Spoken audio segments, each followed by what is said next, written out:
Pasamos, mis Pues amados hermanos. antes de iniciar nuestra clase de esta mañana, me gustaría hacer una oración y posteriormente vamos a dar inicio a la clase de este día. Vamos a orar. Excelentísimo Señor, buen Padre Celestial, estamos agradecidos contigo porque este día nos permites ver la luz, Señor.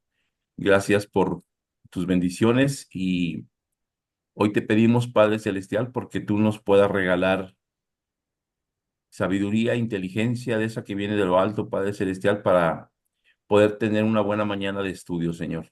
Permite que nuestras ideas, que nuestros comentarios, que nuestro aprendizaje, Señor, sea para edificar primeramente nuestras vidas y posteriormente la vida de nuestros semejantes. Bendice a los administrativos, al personal docente del seminario y también a todos sus alumnos, Señor. Estamos en tus manos en esta mañana y te pedimos esto en el precioso nombre del Hijo de tu amor, Cristo Jesús. Amén. Pues bien, antes de seguir adelante, me gustaría preguntarles si dice aquí Yola y acá dice séptimo día Quito Sur, Ecuador. Si pudieran abrir su cámara y si no solamente su micrófono y presentarse. Pasamos, mi hermano. Eh, ¿Qué Estoy tal en un pasa? área, estoy en un área donde no puedo utilizar la cámara, estoy laborando este momento, por lo cual únicamente me mantengo así vía escuchando el tema, mi hermano. Sí, claro. Edwin Balseca, de la Iglesia de Dios, Séptimo Día, Ecuador. Perfecto, perfecto, Edwin. Un placer, un gusto. Y sí, eso sucede. Hoy podemos estar conectados y hay veces que no se puede tener la cámara prendida. Muchas gracias. Que tenga muy bonito día, muy buen turno en esta mañana. No sé si lo pudiera hacer nuestra hermana Yola y nuestra hermana Lina posteriormente. Pasamos, mis amados hermanos. Yo soy Yolanda Gómez, soy de Saltillo, Coahuila, y México, esta es la primera vez que me conecto. Espero en Dios que poderme conectar todos los días. Y también no puedo prender la cámara porque es aquí muy temprano, entonces tengo gente dormida. Está bien. Pues bienvenida, hermana Yola, y vamos a disfrutar de la clase en el día de hoy. Adelante, mi hermana Amén. Lina. Gracias a vosotros, hermanos. Mi nombre es Lina Montiel. Yo soy la que soy de Guadalajara, mi hermano. Soy la esposa del hermano Reinaldo. Así es. Vecinos aquí de Guadalajara, Jalisco. Sí, mi hermano. Perfecto. Pues esta mañana vamos a continuar con nuestra segunda clase de introducción a la teología. Y el lunes mirábamos, pues, una clase introductoria que tiene que ver con qué es con qué es la teología, con algunas definiciones. Y yo les comentaba a ustedes que lo más importante de esto es que tuviéramos una definición, ¿no? Que tuviéramos una definición porque eso era importante más allá de poder encontrar una definición en un escritor, perdón, en un diccionario, más allá de poder encontrar una definición en un buen libro. Lo que nosotros tendríamos que hacer es encontrar nuestra propia definición de lo que es teología, ¿no? Y bueno, la semana pasada, antes de cuándo, el lunes pasado mirábamos principalmente esto y llegamos hasta este punto en donde analizábamos que la palabra teología no es una palabra bíblica, pero que lo más importante va a ser que nosotros podamos definir qué es teología, ¿no? Y aquí una invitación a que todos nosotros pudiéramos tener nuestra propia definición. Existen muchas definiciones y, y yo solamente les pediría que así como existen muchas definiciones, saber cuál es la tuya, que ahí en tu casa, en tu libreta, en tu trabajo, tú vayas generando una definición de lo que es teología, pero que no vayamos a caer en la definición simplista de que simple y sencillamente es el estudio de Dios, ¿no? Podemos empezar a leer, a investigar qué es la teología, pero sobre todo qué significa la teología para mí, cómo la concibo, cómo la percibo, y si puede llegar a ser, como dijo este teólogo, una herramienta para aumentar y para conocer más mi religión y mi fe. Sí, adelante. ¿Alguien abrió su micrófono? Ok, vamos a continuar. Entonces, el vocablo teología lo integran los términos griegos teos y logos, Dios y palabra. ¿Qué se desprende de este sencillo acercamiento? Pues antes que nada, el carácter esencialmente paradójico de la teología, pues su origen y contenido fundamentalmente pretende unir dos realidades aparentemente contradictorias. Por un lado, esa realidad que tenemos teos y que como muy bien ha descrito Karl Rahner, y este es el otro Carlos que yo les comentaba, y tres Carlos han contribuido muy fuertemente al desarrollo de la teología y de la ciencia, Karl Rahner, Karl Barth y Karl Marx, ¿no? Carlos Marx. Bueno, se refiere a un rostro hueco y sin contornos, o sea, el innombrable, el ignoto, el incomprensible, el indefinible, el misterio que nos trasciende, nos desborda, nos sobrepasa y por otro lado, la realidad denominada logos, es decir, el discurso razonable, la razón que busca, el sentido de las cosas, la palabra que por su propia dinámica limita, define y da contornos a una realidad frente a otras. Si la primera acepción del concepto nos ofrece un objeto, la segunda nos propone el método con el que enfrentamos al objeto. Y aquí yo quiero comentarles que todas las materias, y mayormente dicho las ciencias, tienen un objeto de estudio. En este caso, en el caso de la teología, siendo la teología una ciencia o la ciencia que estudia al Dios vivo, al único Dios vivo, por ser Dios un ser vivo, entonces no tenemos un objeto de estudio, sino tenemos un sujeto de estudio, ¿no? Y de esta manera entonces vamos a comprender más fácilmente esto, ¿no? Que hay un Dios que es inmarcesible, que es omnipotente, que es omnisciente, que rebasa todo el conocimiento del ser humano, que jamás hemos estado frente a él.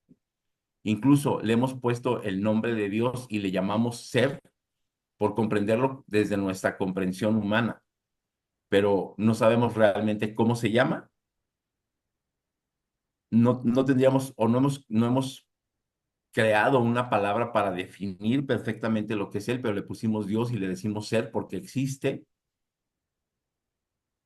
y lo estudiamos y lo conocemos en base a su palabra, su manifestación que fue o que es a través de la Biblia, ¿no? Y entonces nosotros tenemos una cosa que es la manifestación de Dios a través de la teología bíblica y entonces empezamos a conocerle, ¿no? Ya en alguna ocasión ustedes lo han leído en los evangelios y Tomás le dice a nuestro Redentor, a Cristo Jesús, le dice, muéstranos al Padre. Y Jesús le dice, si tú me has visto a mí, has visto al Padre. ¿Por qué me dices que te presente al Padre o que te diga quién es el Padre? ¿No? Entonces, desde esa, desde ese límite, desde esa sentencia, es que nosotros vamos a conocer a Dios. Pero lo vamos a conocer porque logos es una acción creadora y la palabra de Dios crea, ¿no? Hagamos al hombre a nuestra imagen y semejanza. Y entendemos que cuando la tierra estaba desordenada y vacía, pero el Espíritu de Dios se movía sobre la faz de la tierra, el Señor separó, ¿no?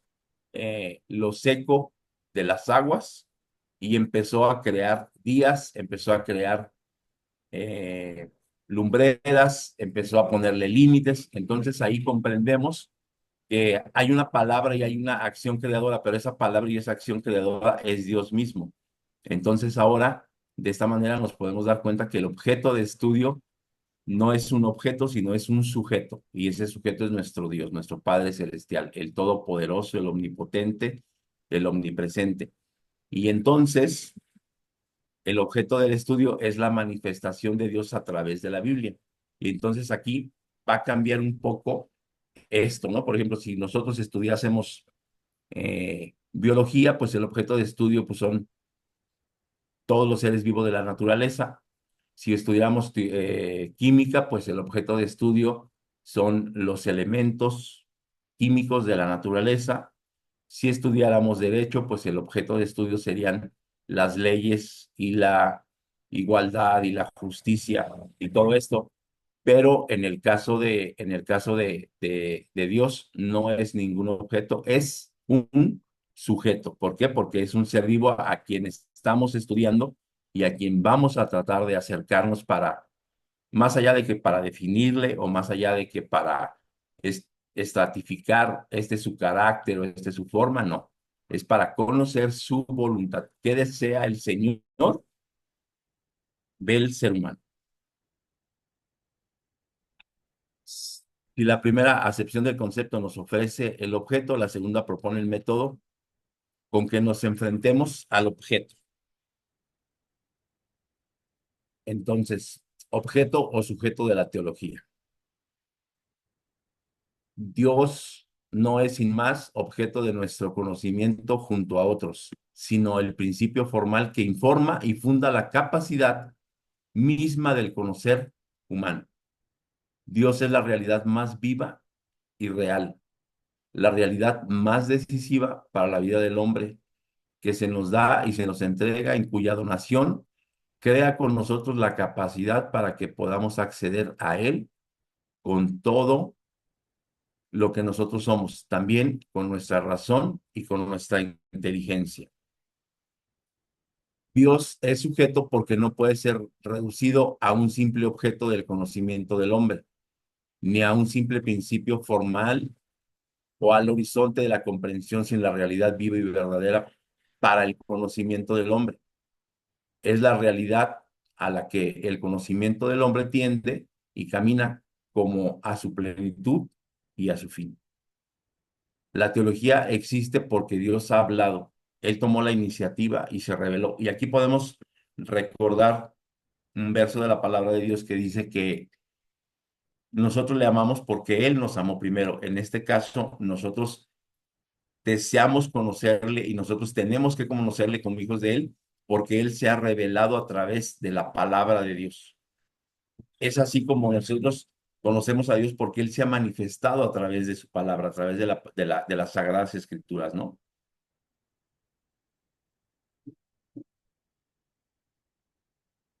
Si ustedes tienen algo que preguntar, si ustedes tienen una duda en el primer momento, con todo gusto pueden abrir su micrófono y preguntar, ¿no?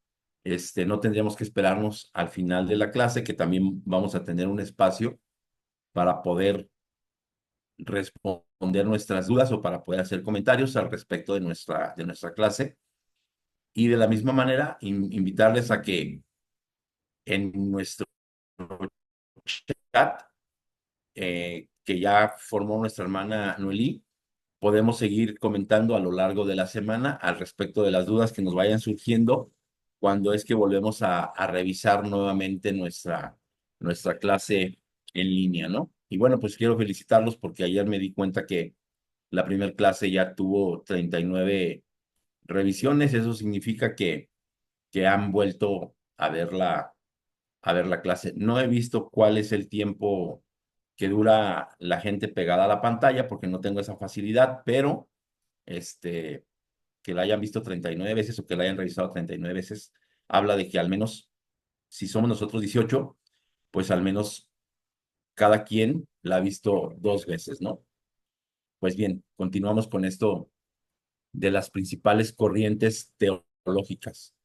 La teología, como todas las ramas de la ciencia, tiene diferentes ramas, tiene diferentes divisiones, tiene diferentes corrientes y también vamos a poner especial atención a esto, ¿no? Quiero comentarles que ya tenemos una primer tarea que fue definir e investigar qué son ciertas palabras y dentro de poco van a tener también una lectura, y esa lectura solamente es para acervo personal que tiene que ver con no recuerdo si es el primero o el segundo capítulo del libro Introducción a la Teología de Justo L. González. Y les comentaba pues que lo leyeran, es muy digerible, es muy fácil la lectura de Justo L. González. Él es un historiador, yo creo yo que el más grande historiador del cristianismo. Él sigue vivo, es eh, un predicador cubano, no recuerdo si de la iglesia metodista o bautista, pero es un buen predicador, pero sobre todo es un buen historiador y es un gran teólogo para que podamos iniciar a leerlo. Es muy sencillo, muy fácil, no tiene palabras tan rebuscadas y además él domina el español y no vamos a tener este problema de que primero se escribió en alemán, luego se escribió en inglés y posteriormente nos llega al español, ¿no? Porque sucede así con esto de la teología. La teología originalmente se da, o vamos a decir que la madre de la teología pues es en Alemania, posteriormente se traduce, los libros que van saliendo de teología se traducen al inglés y después del inglés se traducen al español, ¿no? Pero entonces ahí ya hubo una triple conversión de idiomas y una triple, no solamente conversión, sino también comprensión de aquello. Y por eso, pues es que ya la teología al español llega un poco diluida, ¿no? Pues bien, vamos a continuar con esto que tiene que ver con las principales corrientes teológicas. Hay diversidad de creencias y las diferentes corrientes teológicas reflejan una amplia variedad de interpretaciones de prácticas religiosas que abarcan desde el fundamentalismo hasta la teología liberal.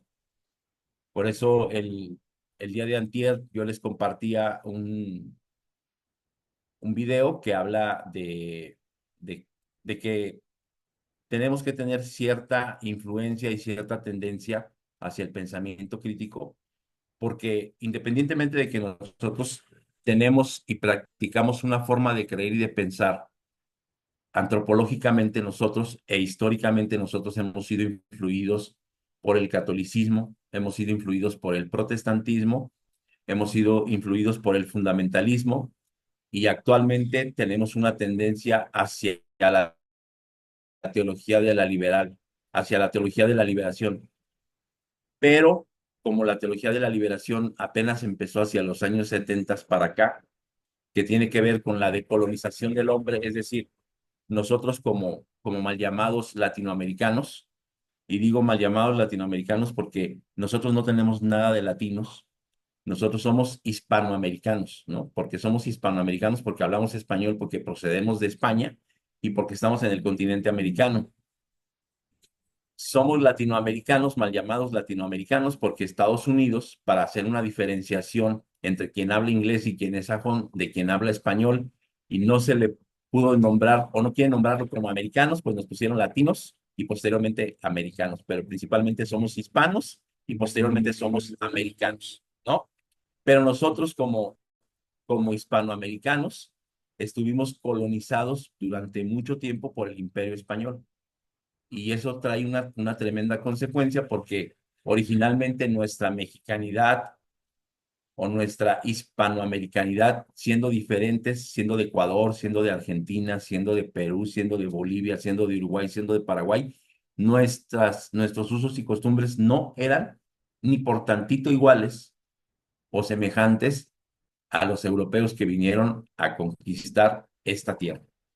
Entonces, es por eso que nosotros tenemos tendencias fundamentales, es por eso que nosotros tenemos tendencias protestantes y obviamente hoy en la actualidad nuestro culto y nuestra liturgia está definido por todo este oleaje que a lo largo de los años han pasado por nuestros antecesores, ¿no? ¿Por qué? Porque al final de cuentas yo tal vez nací dentro de la iglesia, pero la tradición de mis padres era católica, ¿no?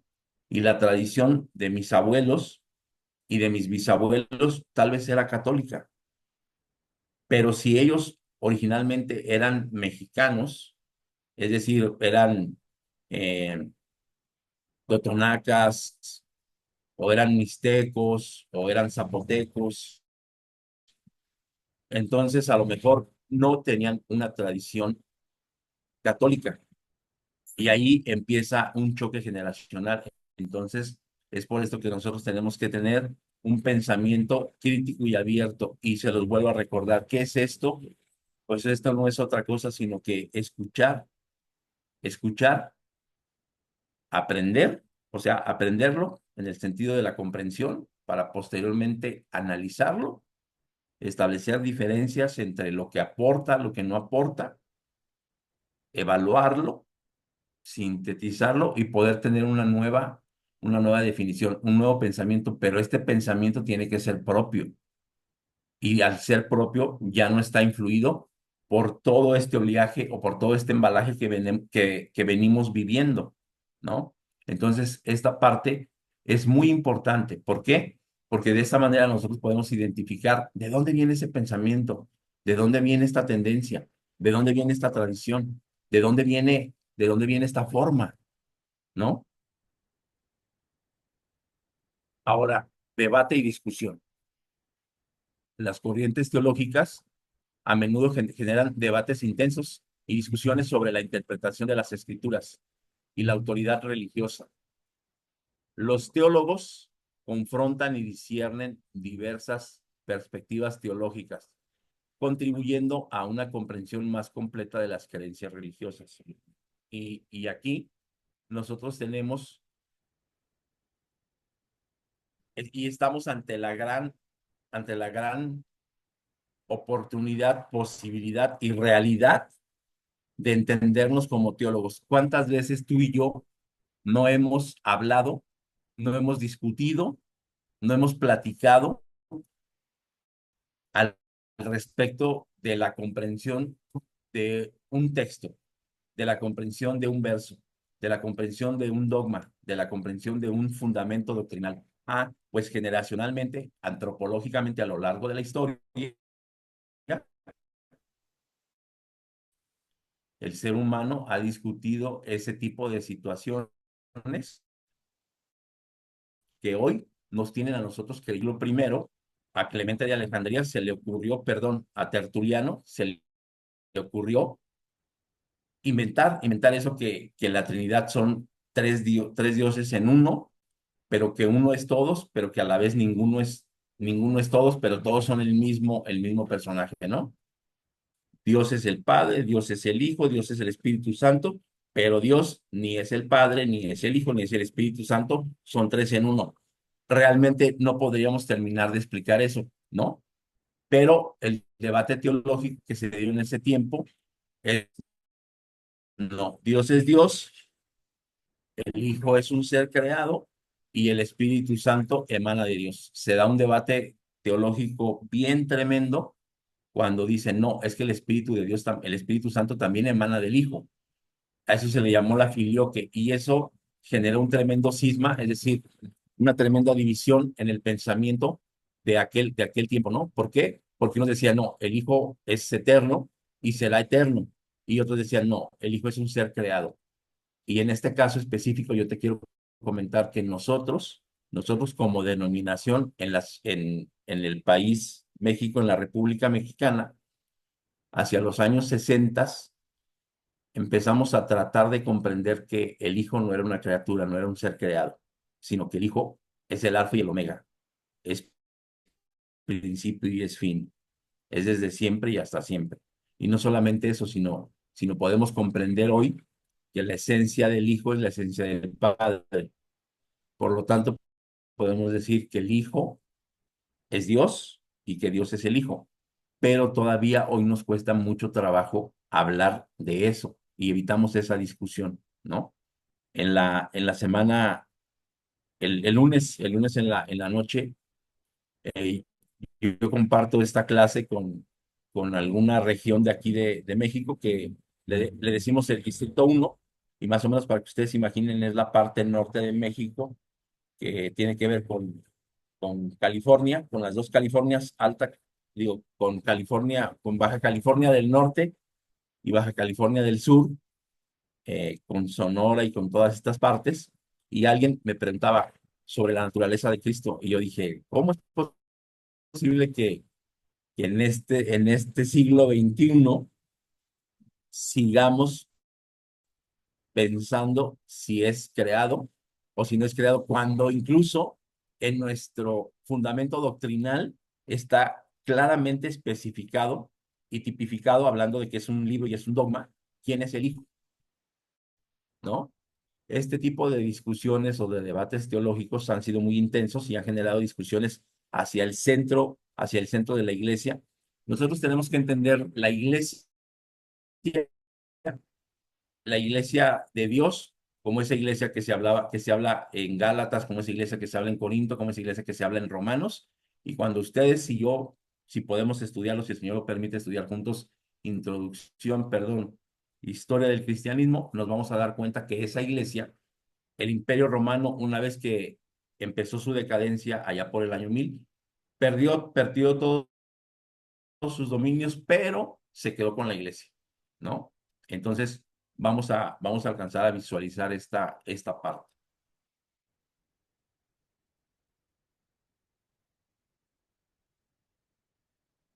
La teología en la historia. Pues ahí tenemos una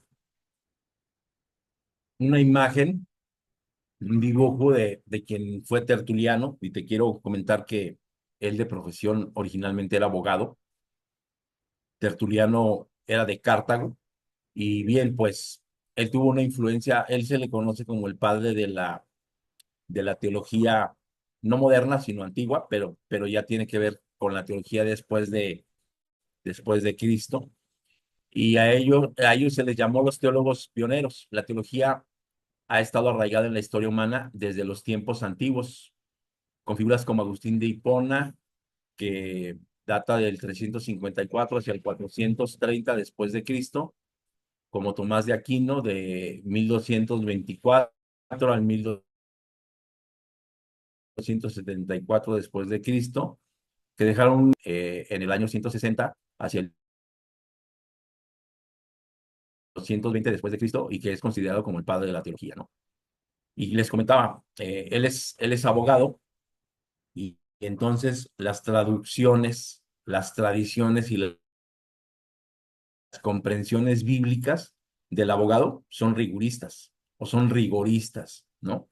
Tienen que ver con justicia, tienen que ver con comprender a quien dicta las leyes, a quien dicta las normas, y obviamente muy influenciados por el Antiguo Testamento. ¿Por qué? Pues porque el Pentateuco era la base más fortalecida para el conocimiento y para acercarnos a Dios, ¿no? Tenemos que recordar que originalmente el cristianismo procede del judaísmo, entonces la comprensión judaica de las cosas de Dios es muy de cumplir leyes, muy de cumplir ritos, muy de cumplir cosas y de no salirse de ciertos límites. Y si te sales de esos límites, pues entonces estás en pecado, ¿no? Y Tertuliano, al ser abogado, pues dejó una escuela muy, pero muy de justicia, muy de rectitud, para terminar en palabras llanas, muy legalista, ¿no? Y eso nos sigue influenciando a nosotros. O sea, la comprensión tertuliana nos sigue influenciando a nosotros. Claro que hubo más en aquel tiempo, sobre todo Clemente, que eran principalmente judíos y que estudiaban en Alejandría, pero la comprensión de ellos era como muy sapiencial. Vamos a entender que ellos estudiaban en Alejandría, y Alejandría para su tiempo es como estudiar hoy en Harvard, como estudiar hoy en el TEC de Massachusetts, como estudiar hoy en la Complutense de Madrid, como estudiar hoy en la Universidad del Rosario del Este en la Argentina. Eh, para aquel tiempo, el centro de estudio más importante del mundo era Alejandría, y entonces ellos comprendían a Dios desde una manera, o quisieron enseñarnos a Dios desde una comprensión universitaria, desde una comprensión, vamos a llamarla de esta manera, esotérica, ¿no? Y posteriormente en Antioquía, con, con Agustín de Hipona,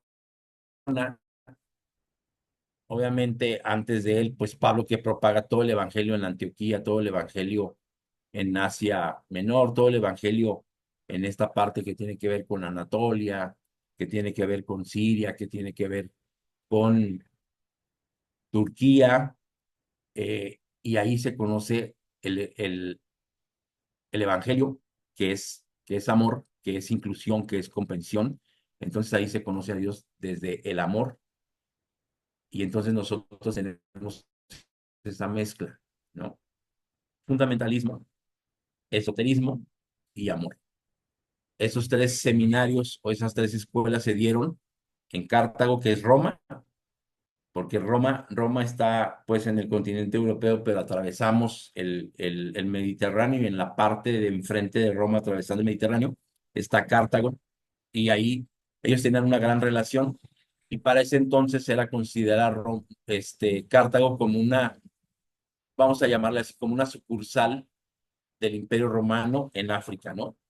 Y Alejandría, que también la comprensión alejandrina, pues tiene mucha influencia, tiene mucho saber, tiene mucho conocimiento, pero este saber y este conocimiento tiene que ver con libros, tiene que ver con escritos, tiene que ver con cosas, y esta comprensión se hace pues una comprensión que tiene que ver más con el estudio que con la fe. Y hablando de la escuela de Antioquía, pues que ahí alguien que conocemos, que es Pablo, pero también posteriormente Agustín de Hipona, generan esta corriente que tiene que ver con el amor, con la inclusión, con un nuevo conocimiento de parte de Dios, y entonces se conoce la teología del amor. Influencias culturales, y ahora dice influencias culturales. Las creencias teológicas estaban influenciadas por la cultura, por la política, por los movimientos intelectuales de diferente forma a la teología. Tenemos que comprender que nosotros como teólogos, porque lo vimos en la primera clase, los no creyentes y los creyentes son teólogos. ¿Por qué? Porque tenemos una comprensión de Dios desde nuestra creencia o desde nuestra no creencia. ¿Qué tenemos que hacer con esta teología? ¿Qué tenemos que hacer con este conocimiento de Dios? Pues tropicalizarlo, es decir, traerlo al contexto en que vivimos, traerlo al entorno en el que nos desarrollamos eclesialmente, y en el sur del continente, en el centro del continente o en el norte del continente. No va a ser lo mismo hacer teología en Ucrania y en Rusia, que están teniendo un problema de guerra, que en otro problema de guerra, por ejemplo, en la Franja de Gaza. Como no va a ser lo mismo hablar de teología con los pobres de Haití que con los pobres de África, porque estamos en contextos distintos, estamos en sociedades distintas y tenemos influencias religiosas distintas. Entonces, en ese sentido, ese es el trabajo del teólogo, ese es el quehacer teológico. Mirar la cultura, mirar el contexto, comprender la revelación bíblica y hacer una teología para esa región específica en donde vamos a trabajar, ¿no?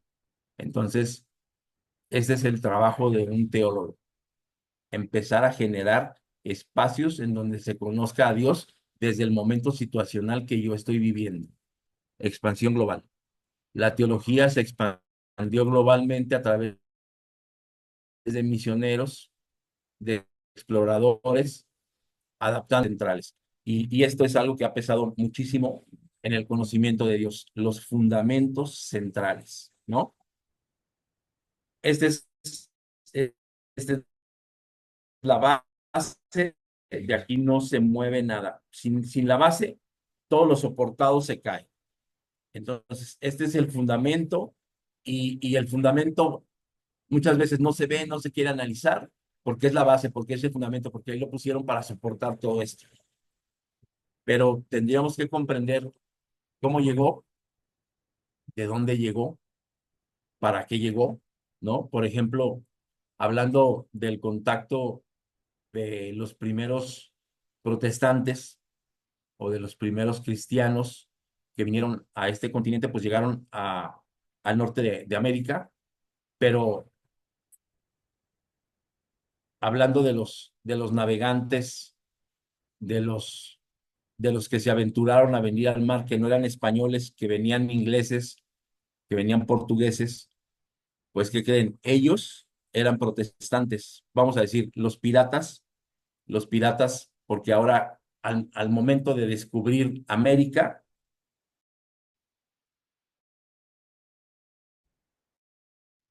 pues ok, el imperio español de aquel continente y ellos son los conquistadores de ese lugar, pues yo no soy conquistador, pero ¿qué crees? Yo sí voy a ir a quitarles aquello que también me puede pertenecer. Entonces, piratas franceses, piratas ingleses y también corsarios de las mismas nacionalidades surcan el mar y empiezan a venir a esta tierra. Ellos son protestantes,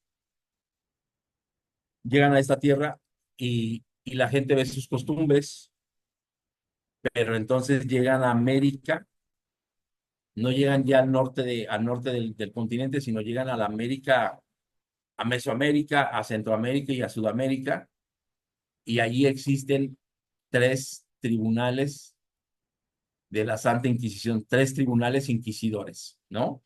Si no mal recuerdo, uno estaba en la Nueva Galicia, lo que hoy conocemos como México, otro estaba en Perú, y no recuerdo el tercero, pero tenían perfectamente bien dominado que nadie podía ser de una religión distinta que no fuera la católica. Entonces, imagínate, desde ahí los protestantes o los cristianos, diferentes al catolicismo, tenemos un problema o empiezan a tener un problema. No puedes manifestar tus ideas religiosas de una manera distinta. Así vengas de cualquier lugar. Tú vienes, entonces eras llevado al tribunal inquisidor. Eras llevado ante la Santa Inquisición porque profesas una fe distinta y diferente a la del imperio. ¿Y qué imperio gobernaba en toda la América que no era la del norte? Pues el imperio español. Y ahí o eras católico, ¿no? Recordemos que incluso hasta los reyes se llamaron en su momento así, ¿no? Los reyes católicos. Entonces, la teología se expande globalmente, pero tiene problemas, ¿no? Y se expande principalmente a través de misioneros, de exploradores, que se adaptan a las culturas locales, pero le batallan. En el caso de América, le batallan con eso. ¿Por qué? Pues porque el continente estaba gobernado más allá del imperio español, estaba gobernado religiosamente por el catolicismo. Y si tú eras distinto a la creencia católica, pues entonces eras llevado ante creías así. Y eso para ese tiempo era una herejía, ¿no? El solamente creer en Dios de manera distinta, de manera que tú practicabas. ¿Qué practicaban los protestantes? Practicaban diferente a los demás. Era la sola escritura, o sea, era las cinco solas de Lutero, ¿no? La sola escritura, solo la fe, solo la gracia, solo Dios y solo Cristo. Eso englobaba, a nosotros nos caracteriza, pero además de eso, ellos utilizaban la Biblia y leían la Biblia, y para el tiempo de la conquista en México y en todo Hispanoamérica, pues estaba prohibida la Biblia. Veníamos de un tiempo, empezaba el Renacimiento, la Edad Media se acababa de terminar, pero todo aquel lastre de costumbres antiguas o europeas tradicionales lo trajeron a América, los españoles, ¿no? Y en América del Norte llegan fundamentalistas, es decir, gente que no le permiten manifestarse abiertamente su fe en Inglaterra, y entonces en Inglaterra les dicen, a ver, hay un nuevo mundo, ¿quieren irse? Sí, váyanse, practiquen su fe, vivan como quieren. Y entonces llegan los primeros peregrinos o los pilgrims a América del Norte, principalmente ahí pues a Massachusetts, a ese lugar de las 13 colonias, y empiezan a practicar su religión de forma diferente. Y se les conoce como los fundamentalistas, ¿no? como los peregrinos fundamentalistas. Entonces, imagínate cómo llegó a permearse el continente americano de protestantismo o del cristianismo. Pues muy fundamentalmente, realmente nuestro entendimiento a que muchas tradiciones, muchas creencias que nosotros tenemos, tienen su origen en aquel tiempo y obviamente si tú y yo hoy analizamos que no es lo mismo ser cristiano prepandémico, es decir, antes del 2018, no es lo mismo ser cristiano antes del 2018 a ser cristiano ahorita en el 2024. Por lo tanto, no es lo mismo ser cristiano mexicano como ser cristiano europeo o como ser cristiano de alguna región del sur del continente o de algún otro punto, ¿no? Bien, para comprender nosotros la historia teológica o la historia de la teología, pues como toda la historia se tiene que separar en periodos, ¿no? Y aquí tenemos el primer periodo patrístico que tiene que ver con los primeros padres, con esta gente que mencionamos hace un momento, con Orígenes, con Clemente, con Filón, con Tertuliano, con todos estos personajes, con Eusebio, con todos estos personajes que incluso conjuntaron y dieron el canon, es decir, dieron la medida, dieron la vara para saber qué libro conformaba el Nuevo Testamento y qué libro no lo conformaba. Y solamente para que nos demos cuenta, un personaje de nombre Marción,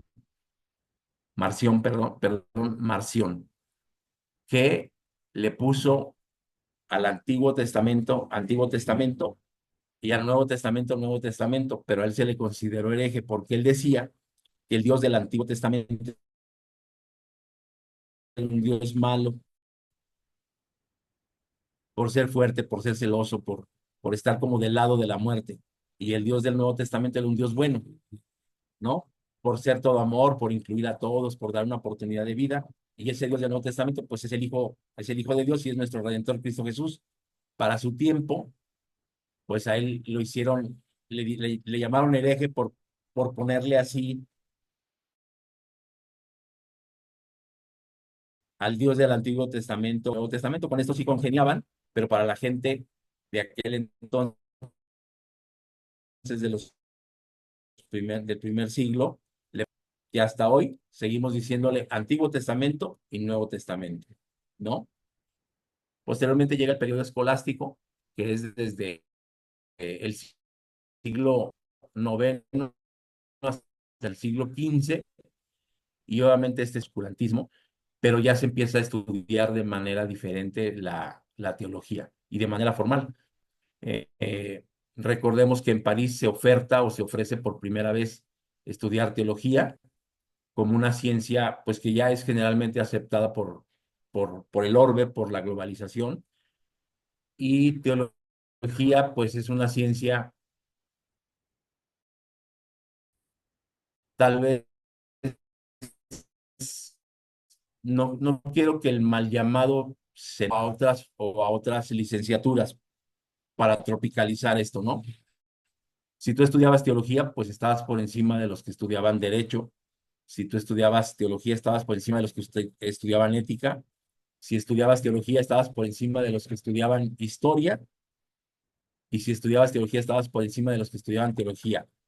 Y entonces hicieron de la teología la ciencia central o la rama central de, de donde, de donde convergía la teología, perdón, la filosofía, la ética y la historia, y en algunos momentos el derecho. Por eso es que la teología era más importante que las demás ciencias, ¿no?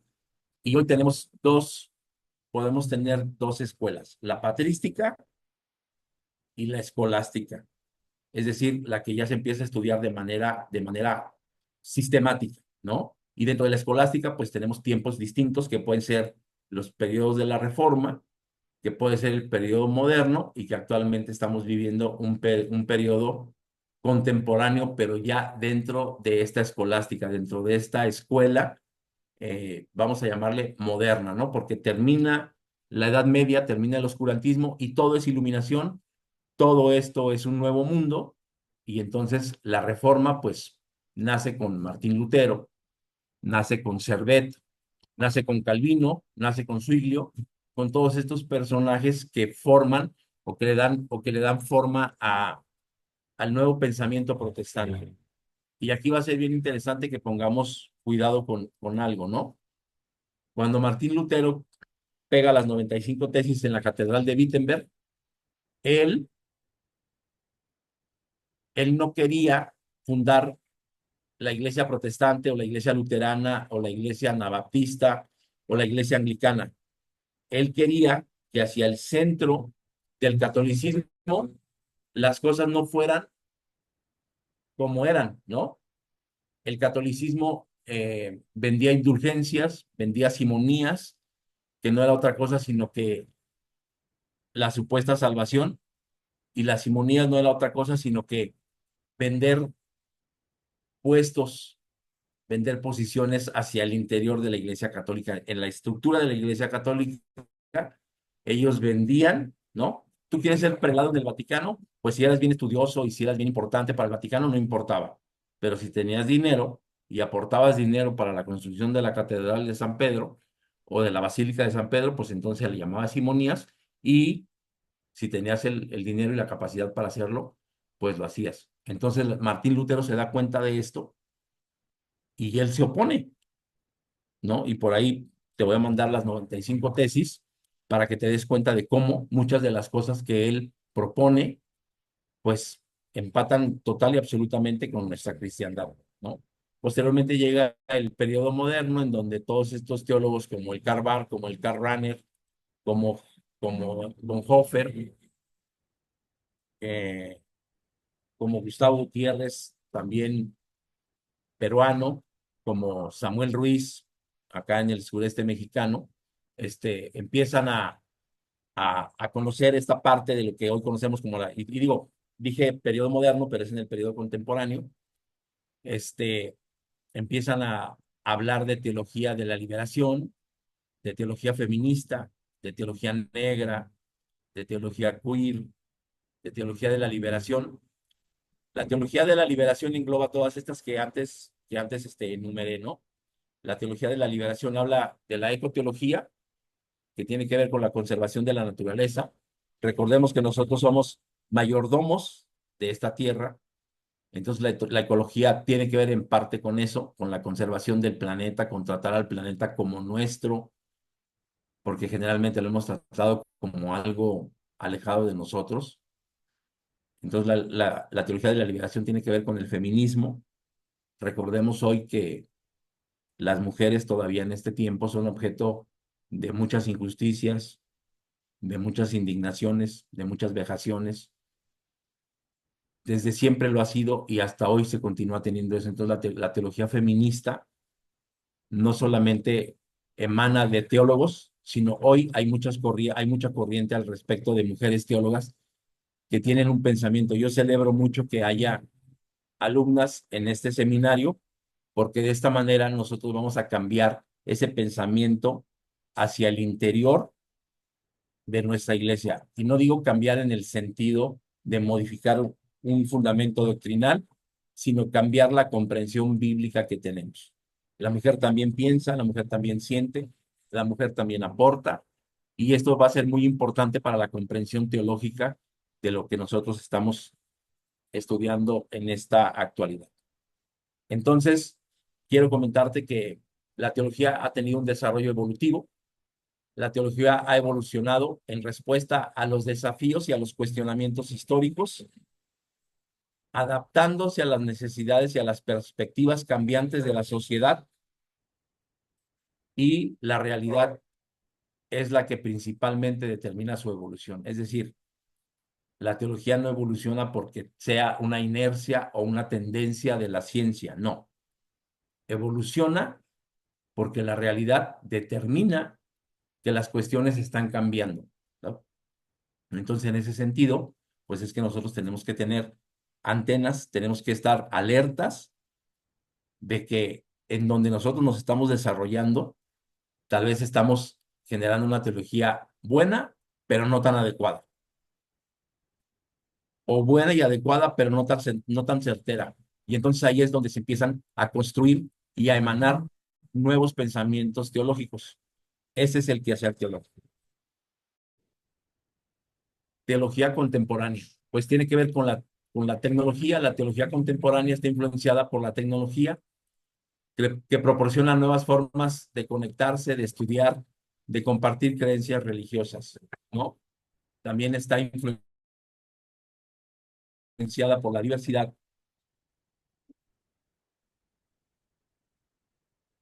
La teología contemporánea aborda la diversidad cultural y la inclusión, reconociendo la riqueza de enfoques y perspectivas religiosas. Refleja la diversidad religiosa global, enriqueciendo el diálogo intercultural y la comprensión mutua.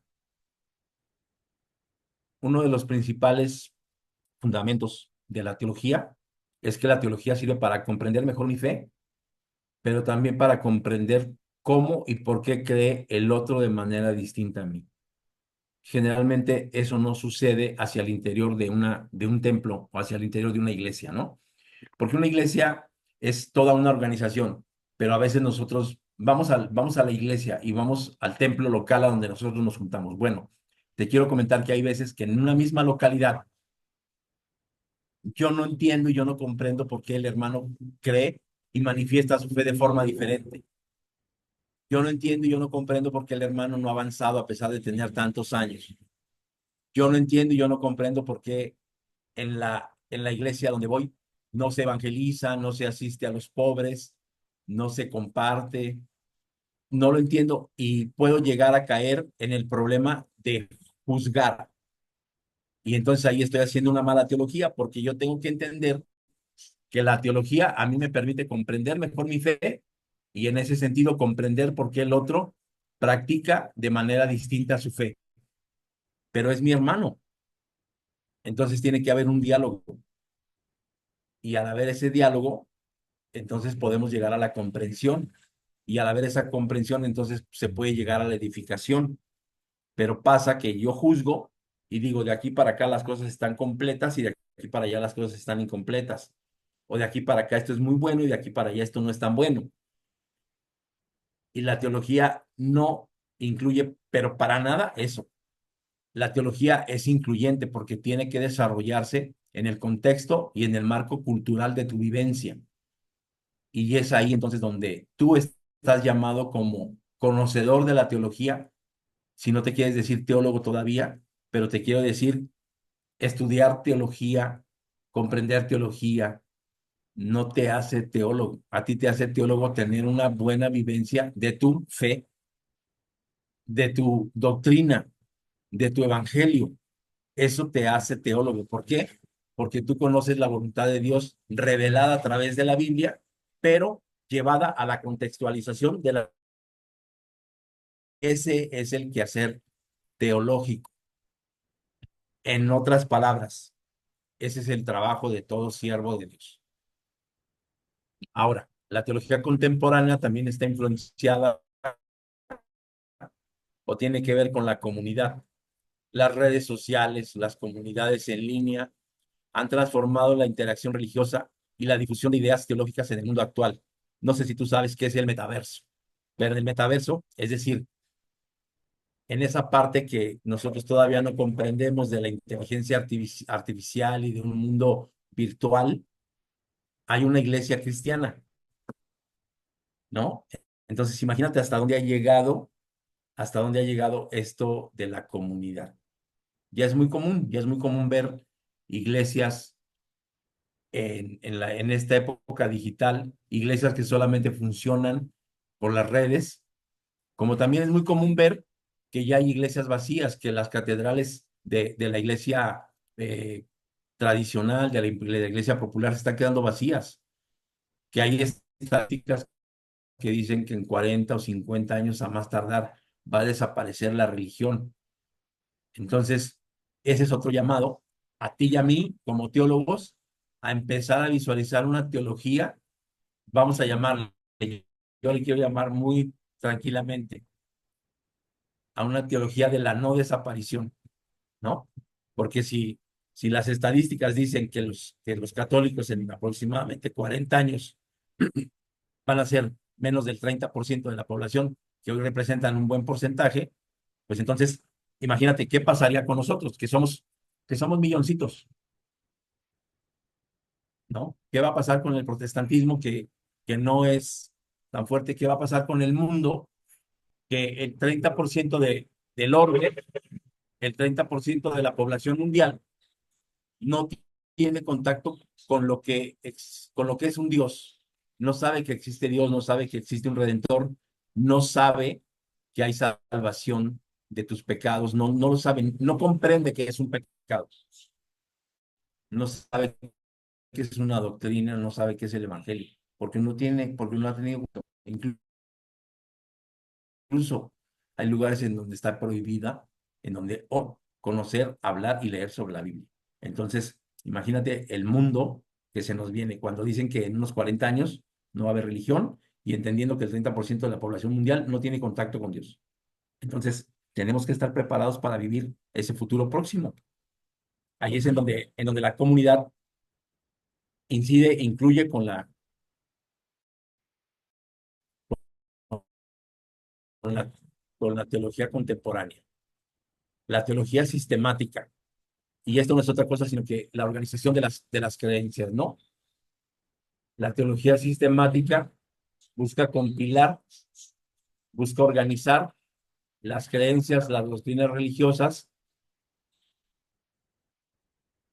y las estructura de una manera coherente y comprensible. Establece una base sólida para el análisis y la interpretación de las enseñanzas religiosas. El primer teólogo sistemático fue Orígenes de Alejandría. ¿Qué es la teología sistemática? Pues no es otra cosa, sino que englobar, vamos a suponer, la Biblia, todas y cada una de las veces que los versos, los capítulos, los libros hablan de Cristo, se juntan en algo que se llama cristología. Todas y cada una de las veces que la Biblia habla de la salvación, se juntan todos aquellos capítulos, todos aquellos versículos, y entonces se le llama la soterología. Todas y cada una de las veces que la Biblia habla del pecado, pues se junta eso en una rama que se llama jamartología. Todas y cada una de las veces que la Biblia habla de la defensa de la fe, de que es necesario creer que hay un Salvador y que es galardonador, pues se le llama escatología. Entonces las juntas y las pones acá. Todas y cada una veces, todas y cada una de las veces que la Biblia, cada uno de sus libros habla de los últimos tiempos, se le llama escatología y entonces lo juntas y lo pones, ¿no? Entonces, comprender la teología de manera sistemática es una forma actualmente muy primitiva de comprender la teología. Y además es muy pesado, ¿no? Es como una concordancia bíblica. Tú vas a la parte final de la Biblia y ves una palabra y entonces te aparecen todos los versículos que tienen que ver con esa palabra. Eso es la teología sistemática, pero tiene un error. Se cree, o los teólogos sistemáticos creen que esa teología es eterna. Y nosotros nos acabamos de dar cuenta que la teología tiene que ser cambiante, que la teología tiene que ser regenerada y que la teología tiene que ser adaptada y culturizada al momento y al tiempo y a la sociedad en la que se está mostrando esa teología, ¿no? Ahora, ¿qué hace la teología sistemática? Pues parte de un análisis riguroso. La teología sistemática implica un análisis riguroso de las doctrinas religiosas de todos y cada uno de estas ramas que te acabo de decir: escatología, cristología, amartología, apologética, escatología, riguroso, y los toma como doctrinas. Y formula un sistema coherente de creencias basado en las escrituras, pero ¿qué crees? Más en la tradición, ¿no? Son doctrinas fundamentales, se centra en la identificación y en la explicación de doctrinas fundamentales de una fe. Aborda temas como la Trinidad, como la creación y como la salvación. Interrelaciones teológicas explora las complejas interrelaciones entre las diversas áreas de la teología, analizando cómo se conectan las diferentes doctrinas y enseñanzas religiosas. Pero su error, además de que se creen que son eternos, pues es que está basado en la tradición y no solamente eso, sino leen la Biblia de manera literal. Es decir, no usan la exégesis, no usan la hermenéutica, leen la Biblia de manera literal. Ese una Orígenes de Alejandría, pues que es el primer teólogo sistemático, es el encargado de haber permeado de esta manera la teología o el conocimiento religioso para nosotros, ¿no? La teología práctica, esto es tal vez lo que nosotros estamos más apegados y más allegados a ello, porque tiene que ver con el ministerio pastoral. La teología práctica se enfoca en aplicar la fe a la vida cotidiana, especialmente en el contexto del ministerio pastoral y la orientación espiritual. Tiene que ver con ética y con moralidad porque aborda cuestiones éticas, morales y espirituales en la vida religiosa y social, proporcionando orientación para la toma de decisiones fundamentada en principios religiosos. Su liturgia y su adoración también tiene que ver con la teología práctica. Se centra en la planificación y la práctica de la liturgia y la adoración, explorando cómo las creencias teológicas influyen en las prácticas religiosas, ¿no? Y aquí yo te invitaría a que si en tu localidad hay un ministerio de alabanza que es tremendo, que tiene trombones, que tiene violines, que tiene flautines, que tiene guitarras, que tiene todo esto, te prometo que la alabanza debe de ser bien bonita, pero invítalos a que canten himnos y a que canten alabanzas congruentes. ¿Qué es esto? Esto es solamente un ejemplo. Hay un canto aquí en México que dice, mi mano está llena de tu bendición, y al hermano que toque, bendito será, y al hermano que abrace, bendito será. Pero imagínate que yo en el momento del culto estoy cantando, mi mano está llena de tu bendición, y entre semana yo estoy en el casino bajándole a la palanca de la tragamonedas, y entonces mi mano no está llena de ninguna bendición, mi mano quiere tener bendición por propia mano y tiene ganas de hacer justicia por propia mano. Eso es algo bien sencillo. Pero ¿qué tal si yo me enojo con un vecino, con un semejante, y yo canté bien bonito y hasta lloré, mi mano está llena de tu bendición, y le hago señales al vecino y le muestro cosas al vecino, entonces mi mano ya no está llena de tu bendición. Entonces te quiero invitar a que tú lleves a tu iglesia, a que tú lleves a los miembros de la congregación, a que cuando canten, a que cuando celebren culto, a que toda esta liturgia que ustedes practican hacia el interior de su iglesia sea una teología verdadera. Es decir, que sea congruente lo que yo vivo entre semana con lo que yo canto en la iglesia, ¿no? Hay otro himno que dice que mi vida entera esté consagrada a ti, Señor, que mis labios al hablar hablen solo de tu amor, y no evangelizamos, no evangelizamos, no compartimos la palabra, no damos testimonio. Entonces, pues lo que estamos cantando es como una mentira.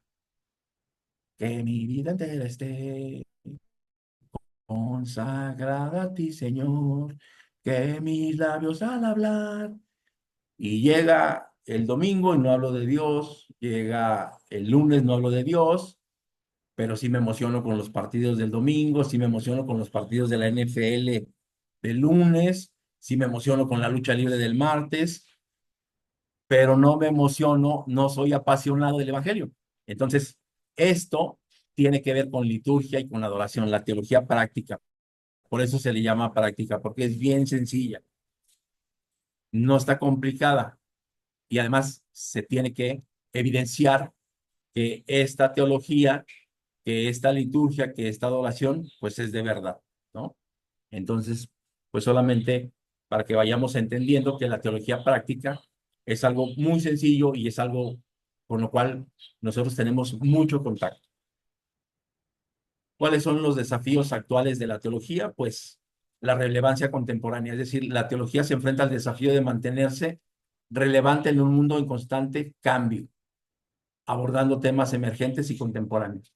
El hambre. Mira, estamos viviendo épocas posmodernas y en esta época posmoderna hay una característica: ya no se cree en la ciencia. Si ya no se cree en la ciencia, pues va a estar complicado que se crea en Dios, ¿no? Entonces, este es uno de los desafíos, el constante cambio de este mundo abordando temas emergentes. No, yo no quiero tener compromiso. Ah, bueno, pues entonces vamos entendiendo que este es un problema y vamos enfrentando, ¿no? Otro desafío es promover la inclusión y la diversidad de teologías, abrazando múltiples expresiones culturales y filosóficas. ¿Qué quiere decir esto? Pues vamos partiendo de un fundamento. Todo me es lícito, pero no todo me conviene. Voy a analizar todo y lo que sea bueno lo voy a tomar y lo que no sea bueno no lo voy a desechar. Voy a ver cómo le ayudo, porque estamos hablando de miembros, estamos hablando de seres humanos, estamos hablando de semejantes, estamos hablando de situaciones, estamos hablando de que la cultura y la filosofía inciden, inciden, detienen y afectan ¿a qué? Al ser humano a acercarse a Dios. Y al incidir en ese sentido, pues la gente queda fuera de la salvación por no creer, por no creer en nada, ¿no? Esta época posmoderna que niega la realidad de la ciencia, que niega la realidad de la tecnología, que niega muchas cosas y que viven en la cultura del like, en la cultura de las redes sociales, en la cultura del influencer, está opacando no solamente la teología, no solamente la religión, está opacando la ética, la moral, muchas costumbres, ¿no? Por eso hoy se vive un problema entre el sano uso o el uso adecuado de la inteligencia artificial,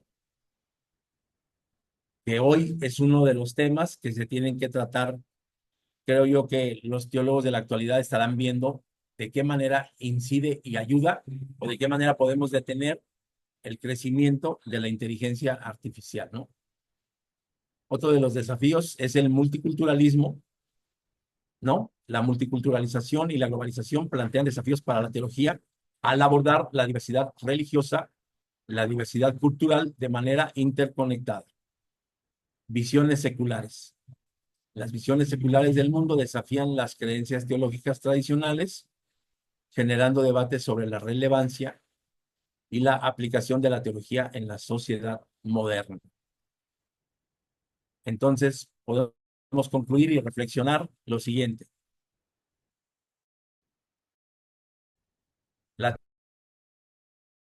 teología nos invita a tener esta síntesis reflexiva sobre la relación entre lo humano y lo divino, entre lo trascendente. Esta reflexión sobre las implicaciones éticas de la doctrina religiosa en la sociedad contemporánea promueve la comprensión y el respeto mutuo.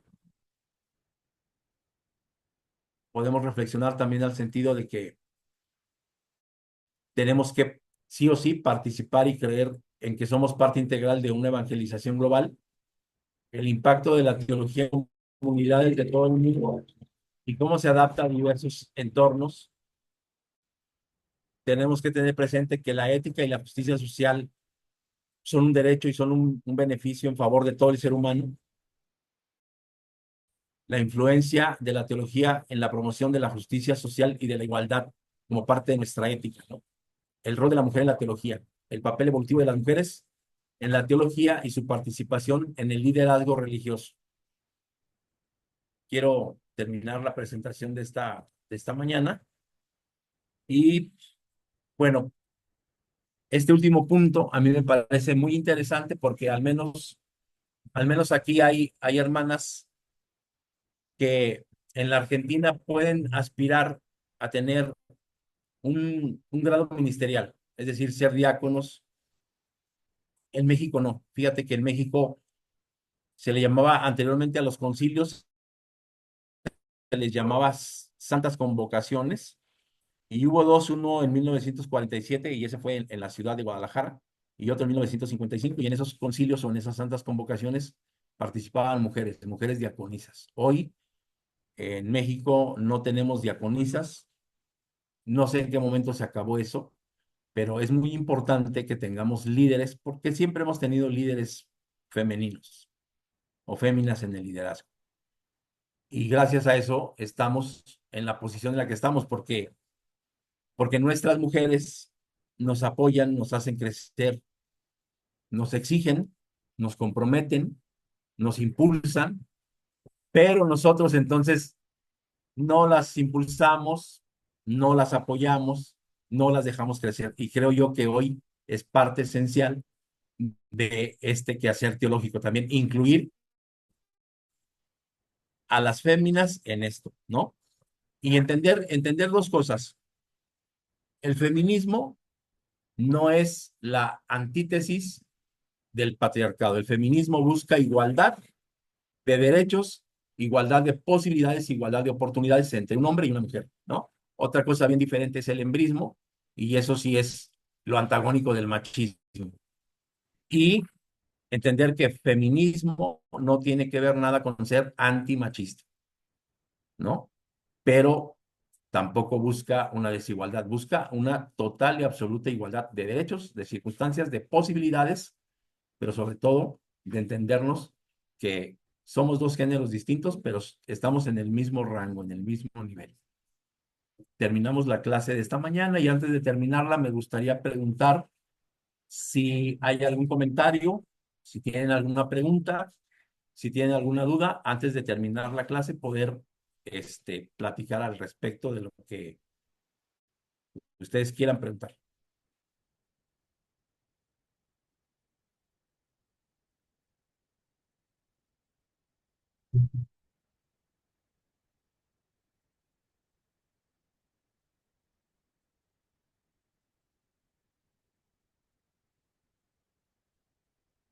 Pasan dos cosas: o quedó todo muy claro, y yo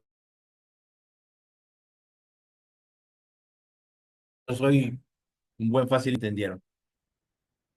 ¿Tú por cuál optas, Noeli? ¿Qué nos platicas al respecto de la clase de hoy? Hola, ¿sí me escuchan?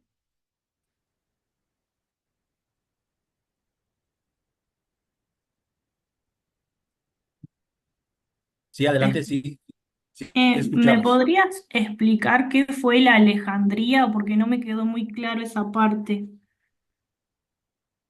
Ok, en el primer siglo había, bueno, todos conocemos la ciudad de Alejandría. Esa ciudad de Alejandría fue fundada por Alejandro Magno. ¿Vale? La cultura griega, y entonces para él lo máximo era el conocimiento, y él fundó Alejandría. En Alejandría estaba la ciencia, era como una gran facultad, era como tiene que ver con este conocimiento, vamos a llamarle universitario, con este conocimiento sistemático que principalmente emanó de los primeros padres, como lo fue Clemente, como lo fue Filón, como lo fue Orígenes, que fueron los primeros padres que también tuvieron que ver mucho con conformar el Nuevo Testamento, ¿no? Darle canon al Nuevo Testamento.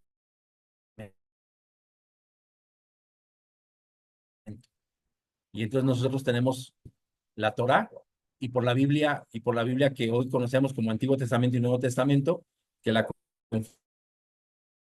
conformaron los primeros padres, o que se conformó en la patrística. No sé si quedó un poco más claro, Noeli.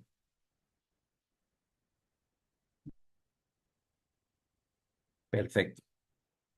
Pues no sé si yo, hola, si la hermana Lina Montiel tengan algún comentario, alguna pregunta.